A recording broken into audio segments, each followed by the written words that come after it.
Case ఒకటి గుడ్లూరులో PS లో register అవ్వడం జరిగిందండి. Line number 107/25. ఇది 2 అక్టోబర్ జరిగింది. ఇందులో కంప్లైనెంట్ పవన్ అని ఉన్నారు, accused Harichandra Prasad. Okay, Pavan and Bhargava Naidu వీళ్ళు అండ్ లక్ష్మీ నాయుడు వీళ్ళు ముగ్గురు బైక్ లో వెళ్తుండగా ఈ హరిచంద్ర ప్రసాద్ అనే అతని వెహికల్ తో వీళ్ళని గుద్దటం జరిగింది.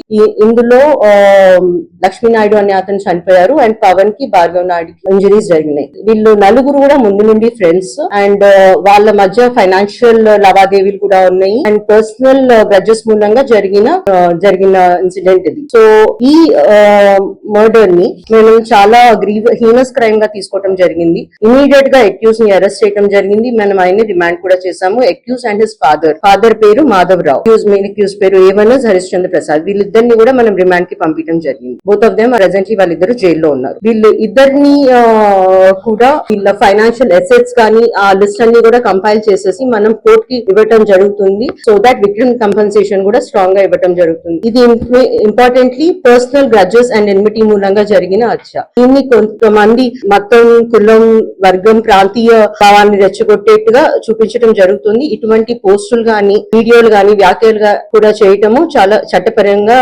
నేరము. వీటి మీద చట్టపరమైన యాక్షన్ కూడా మేము తీసుకోవడం జరుగుతుంది. BNS 353 class 2 sub class 3 section కింద ఎటువంటి జాతి, మతం, భాష, ప్రాంతం, కులం, వర్గం, వ్యక్తులు లేదా వ్యవస్థల మధ్య విభేదాలు సృష్టించేలా ఎటువంటి పోస్టులు పెట్టిన, వీడియోలు పంపించిన, వ్యాఖ్యలు చేసిన మనం కేసెస్ రిజిస్టర్ చేస్తున్నాము. సో ఈ పర్సనల్ గ్రడ్జెస్ ఉన్న దానిలో ఎస్పెషల్లీ లీగల్ గా మనం ప్రాపర్ గా యాక్షన్ తీసుకున్నాక ఇటువంటిది ఎన్మిటీ క్రియేట్ చేయటం మన అందరికీ కూడా సమాజానికి మంచిది కాదు. సో అలాంటిది మేము లీగల్ గా ప్రొసీడ్ అవుతున్నాము with respect to the case.